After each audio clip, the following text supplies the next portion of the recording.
Ecco, ci vuole dire adesso brevissimamente qual è la funzione del reparto D? Qual era, ovviamente, all'epoca? La funzione del reparto D era molteplice, era articolata essenzialmente su 4 canali. Il primo era la sicurezza interna, dico il primo in quanto spettava alla prima sezione che era retta da un colonnello dei carabinieri. Il secondo canale era il controspionaggio, che invece era affidato come capo seconda sezione a un ufficiale di Stato Maggiore. Il terzo canale era relativamente il meno importante, per quanto avesse anche questo un suo rilievo, ed era polizia militare. In tempo di proletari in divisa, eccetera, aveva una sua notevole efficacia. Era anche questo retto da un ufficiale di Stato Maggiore. La quarta sezione era retta da un ufficiale dei carabinieri ed era chiamata controspionaggio industriale, finanziario ed economico, o meglio finanziario, economico ed industriale. Ed era una piccola sezione che stava nascendo allora. Esisteva poi un centro tecnico che si incaricava di cose particolari, di più o meno oramai note, come forzatura di casseporti, scritture invisibili, cose del genere, insomma, ecco, facevano parte della prassi normale del servizio. Questo era retto da un colonnello dei carabinieri.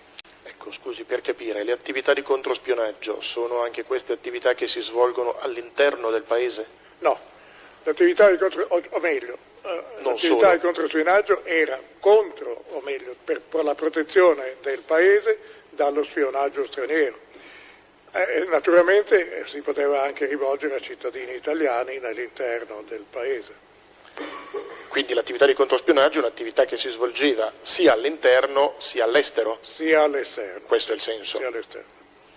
Mentre la prima divisione ha detto che si occupava di sicurezza interna, quindi questa era un'attività fatta prevalentemente all'interno? Direi esclusivamente all'interno, con qualche possibilità di richiesta a 2 ufficiali di collegamento che avevamo all'epoca in Germania ed in Francia, che però non dipendevano direttamente da me, potevano essere utilizzati anche da me. E invece gli altri reparti del SID quali erano? Gli altri reparti del SID, dunque c'era il reparto RS, cioè ricerca e situazione, che era proiettato allo spionaggio. In poche parole, mentre noi facevamo il controspionaggio, il reparto RS raccoglieva le notizie sul potenziale nemico, compilava relazioni, addirittura compilava volumi sulle forze armate un po' di tutti i paesi del mondo, e era in stretto contatto con servizi collegati. Quindi diciamo che i 2 reparti sostanzialmente operativi erano il D e l'RS. Esattamente. Il D sul controspionaggio e l'RS sullo spionaggio. Generale, lei ci può dire quali sono stati, nel periodo in cui lei ovviamente è stato al reparto D, i rapporti con servizi di intelligence americani? I rapporti tra SID e i servizi americani, intanto devo precisare che i servizi americani sono numerosi. In Italia erano rappresentati, per quanto riguarda la mia competenza da allora, 2 servizi essenzialmente, la CIA, la CIA e l'FBI. L'FBI aveva scarsi rapporti con me. La CIA, scarsi rapporti? Con me come reparto sì. D, voglio dire. La CIA aveva maggiori rapporti con me di quanto non ne avesse l'FBI, ma ne aveva soprattutto con il reparto RS. A Roma la CIA aveva una grossa rappresentanza, immagino ce l'abbia ancora, che era diretto da un funzionario di piuttosto alto livello. Non saprei piazzarlo gerarchicamente, ma era indubbiamente un alto funzionario della CIA. Il rapporto che il SID aveva con il servizio americano, chiamiamolo così per brevità, era tenuto al massimo livello dal generale Miceli, ma la stessa persona che teneva i rapporti col generale Miceli li teneva anche con me e immagino anche con il capitano Vascello Martini, che era allora capo del reparto RS.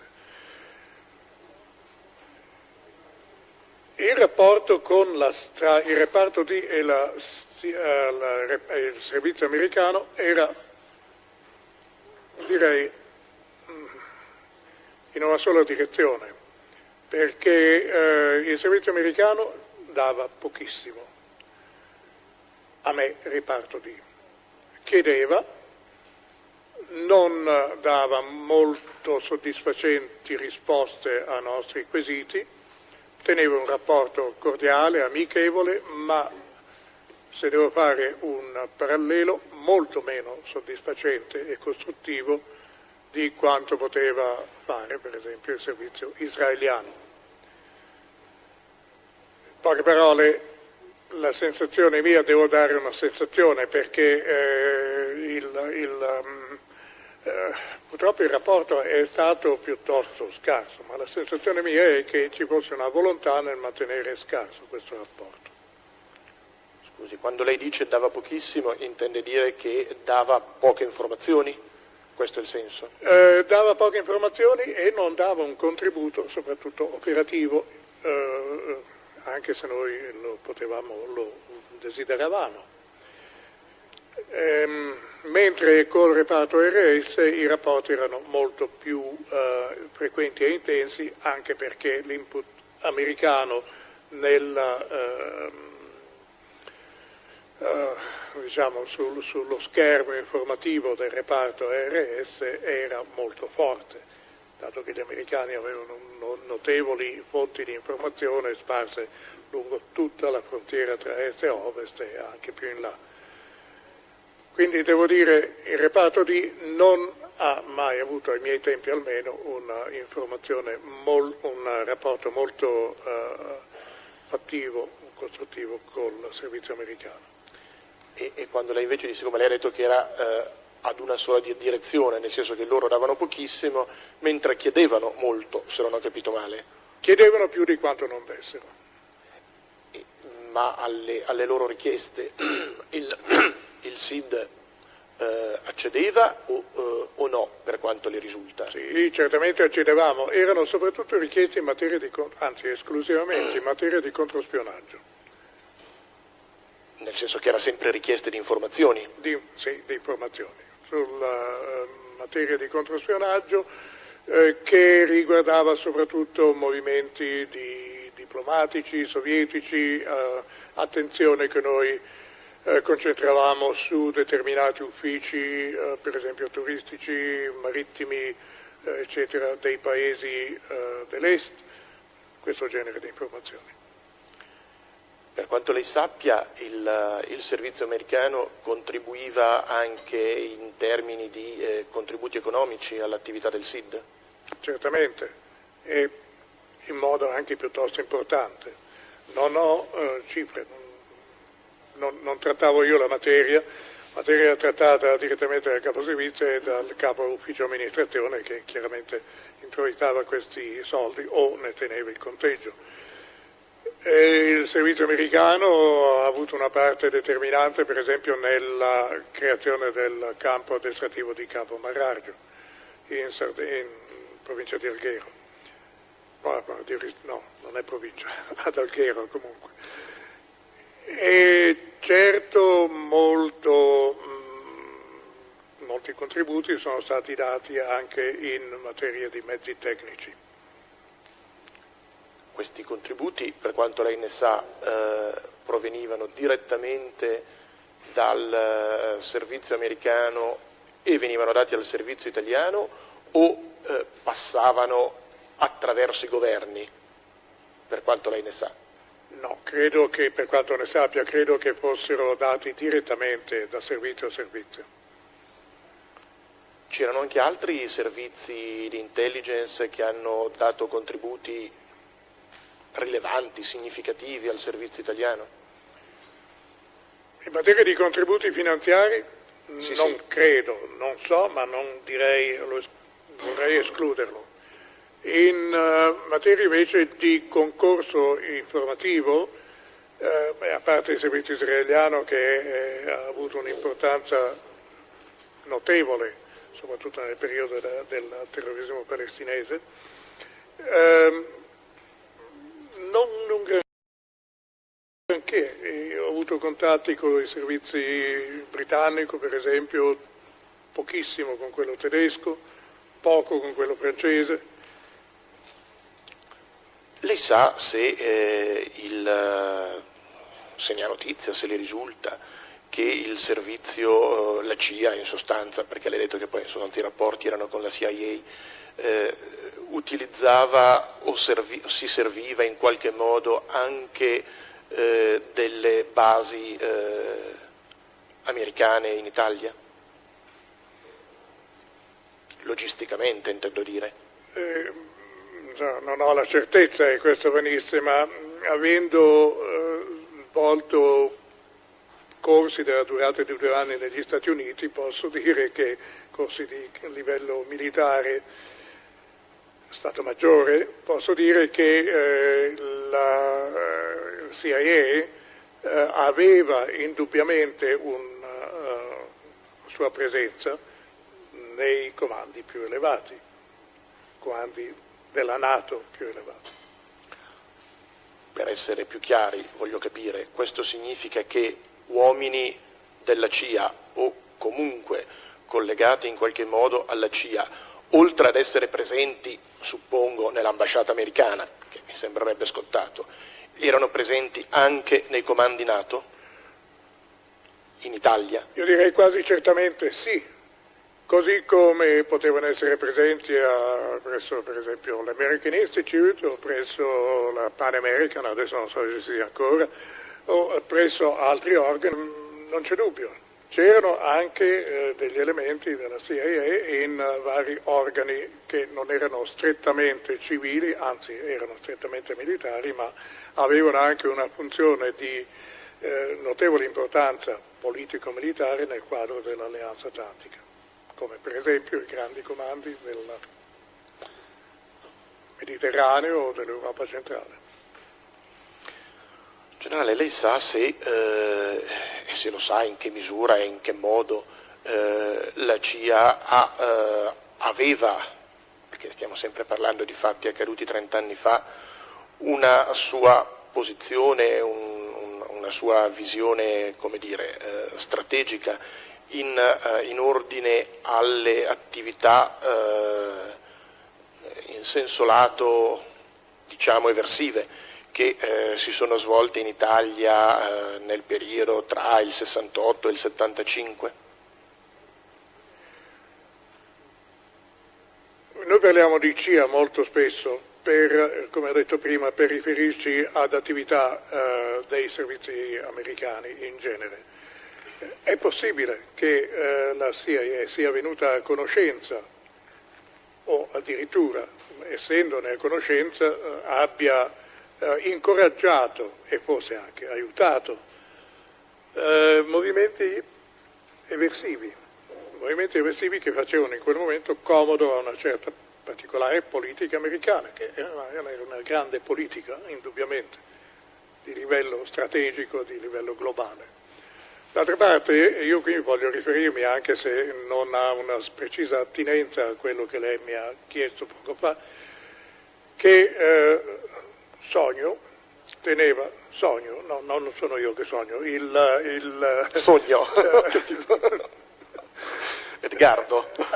Appunto Edgardo Sogno, ha avuto contatti con il capo della CIA a Roma e che di questi contatti noi non abbiamo saputo niente, almeno io non ho saputo niente, pur essendo in carica all'epoca, fino a quando non sono uscite le memorie di Sogno.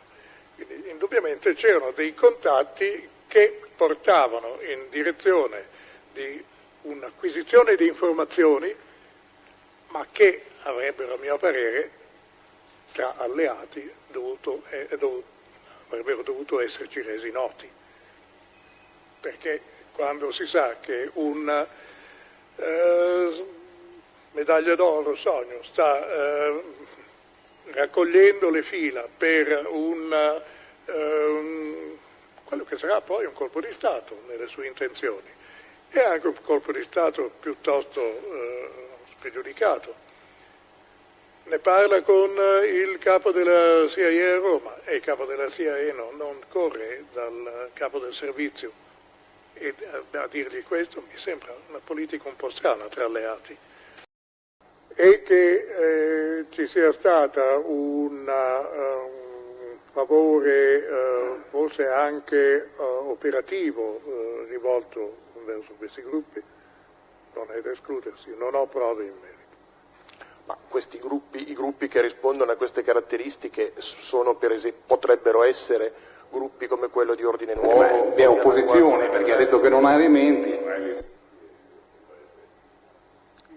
Le caratteristiche, siccome lei ha detto che erano gruppi di destra, lei ricorda gruppi di destra?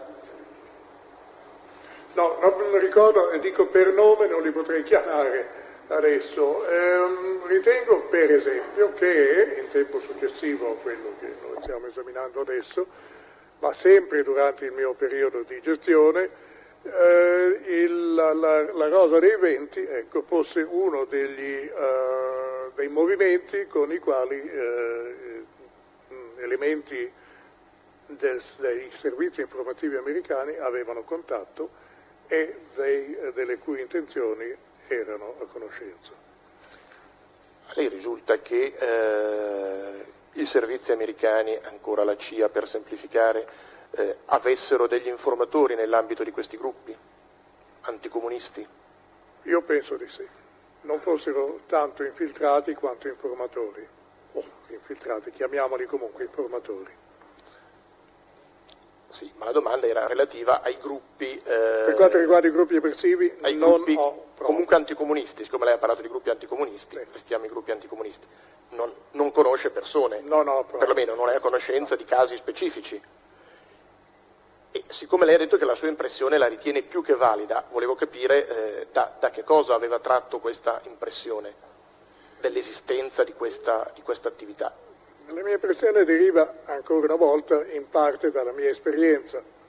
Io sono stato in Grecia quando è venuto il colpo di Stato e so militare, e il colpo di Stato è riuscito tecnicamente in un modo ineccepibile, anche perché chiaramente c'è stato un immediato appoggio o riconoscimento da parte degli organi americani sul posto, fossero questi del MAG, cioè della missione di assistenza assistenza militare alla Grecia, fossero questi membri dell'intelligence americano o militare o in generico di Stato, ma non c'è dubbio che in Grecia, perlomeno per prove poi raccolte dagli stessi inquirenti greci in anni successivi al colpo di Stato, questa impromettenza ci fosse stata e questo appoggio ci fosse stato. Quindi penso che se un interesse c'era da parte americana, da parte di chi che sia, a provocare qualche cosa che sia favorevole al proprio Stato, nello Stato amico, a provocare qualcosa che torni a mio favore, insomma, queste impromettenze non si possono certo escludere. Lei sa in particolare se la CIA ha acquisito notizie e conoscenze che riguardavano l'attentato di Piazza Fontana in particolare, o comunque le attività eversive di quegli anni avvenute in Italia? Se ha effettivamente acquisito notizie, intendo dire. Dunque io ho cercato di acquisire notizie, ma è molto difficile acquisire notizie dalla fonte stessa che ne dispone in quanto essa stessa alla base della produzione di queste informazioni. Quindi alla CIA, agli elementi della CIA qui o meglio a Roma, non ho mai potuto chiedere in forma diretta se ci fosse stata una loro conoscenza precedente ai fatti di Piazza Fontana delle trame eventualmente. Se l'avessi chiesto penso essere stato piuttosto ingenuo. E d'altra parte il rapporto con la CIA non è mai stato un rapporto da pari a pari. Teniamo presente che il rapporto con la CIA è sempre stato per il servizio italiano un rapporto, non dico di sudditanza, ma un rapporto di inferiore rispetto al superiore, noi gli inferiori, loro i superiori. Le relazioni erano, come ho detto prima, amichevoli e cordiali, soprattutto sul piano sociale. Quando si giungeva al piano pratico dell'operazione, della comune attività di intelligence, diventavano molto più difficili. Scusi, un'altra cosa che, per tornare un attimo all'argomento dei rapporti con la CIA, che non le avevo chiesto, l'Italia per il servizio americano era un teatro di operazioni di rilievo o secondario? Era un teatro di operazioni di grandissimo rilievo l'Italia, di grande rilievo, anzi confermo il superlativo, per ragioni ovvie, geostrategiche, che non sto adesso ad esporre perché altrimenti sarebbe un discorso forse superfluo, noto a tutti. Ma questo lei lo desume unicamente sulla base di un ragionamento, come dire, strategico-politico, o anche sulla base di conoscenze effettive?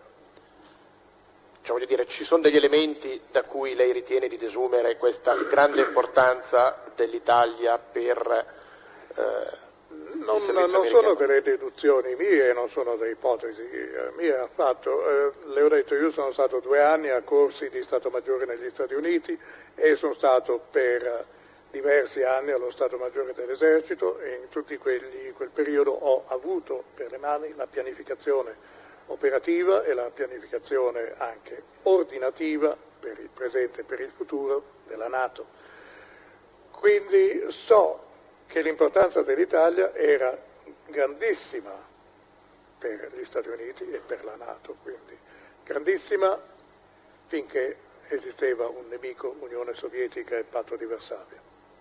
Poi quindi a noi adesso interessano gli anni 70 ovviamente. È diminuita negli ultimi anni, comunque è sempre importante per il motivo che l'Italia è nel Mediterraneo un elemento di gran valore sia come possibilità di disporre di basi navali e aeree e sia anche come elemento ponte nei confronti della penisola balcanica e anche del Medio Oriente.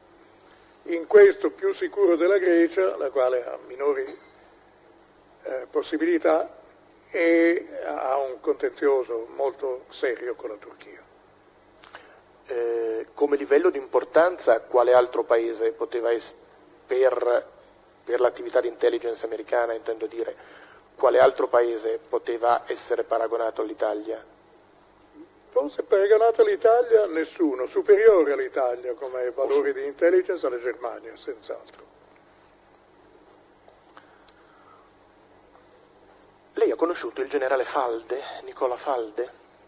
Ma, generale? Non credo, c'era colonnello ancora. Beh, poi gli anni passano e i colonnelli diventano generali. Sì, l'ho conosciuto molto, molto fugacemente. Lei ci ha detto prima che non è a conoscenza di nessun tipo di influenza, coinvolgimento della divisione affari riservati del Ministero dell'Interno in questi fatti eversivi. Il generale Falde riferisce, e purtroppo essendo morto sono state solo acquisite le sue dichiarazioni, di aver appreso di un coinvolgimento invece diretto della divisione affari riservati in questa attività eversive, tra cui certamente anche gli attentati del 12 dicembre 69, e in una invece successiva attività di copertura in senso lato posta in essere dal SID in relazione a questo tipo di attività. Scusi Avvocato, in relazione alle attività dell'Ufficio Affari Riservati, che noi SID avremmo coperto le attività dell'Ufficio Affari Riservati? L'Ufficio Affari Riservati avrebbe un'implicazione diretta nella effettuazione, nel porre in essere queste attività. Il SID invece avrebbe posto in essere un intervento successivo in qualche modo di copertura. Di copertura degli atti terroristici o comunque di persone in qualche modo coinvolte in queste attività, diciamo, terroristiche, eversive. Sostiene di aver avuto conoscenza di queste notizie la fonte sarebbe il generale Aloia. Lei ha conosciuto il generale Aloia? Sì, senz'altro, il capo di Stato Maggiore dell'Esercito, certo. Senza dubbio. L'Ufficio Affari Riservati e il Reparto D hanno avuto sempre dei rapporti un po' come tra cane e gatto, insomma non ci siamo mai molto amati. E c'è stato un periodo nel quale l'Ufficio Affari Riservati, o meglio il capo Ufficio Affari Riservati, era il rappresentante italiano per la sicurezza in ambito NATO, cosa molto strana perché era un civile e rappresentava la sicurezza in un ambiente che era essenzialmente difensivo e militare quindi. Ora, è possibile che l'Ufficio Affari Riservati abbia avuto mano, ma non ho prove. No, ci sono state molte voci in merito, non ho prove che ci sia stato questo coinvolgimento della parte. La mia domanda era sapere se anche lei eventualmente avesse avuto notizie in questo senso, così come sono state riferite dal generale Falde. Ecco, quando lei dice notizie, allora concordo, notizie ne ho avute, non certo dal colonnello Falde, ma sono quelle voci che si raccolgono negli ambienti informativi, più o meno cugini, per cui si diffida un po' dell'altra parte, ma può darsi che una simile diffidenza sia stata rivolta dall'Ufficio Affari Riservati nei confronti miei, non sono quasi certo.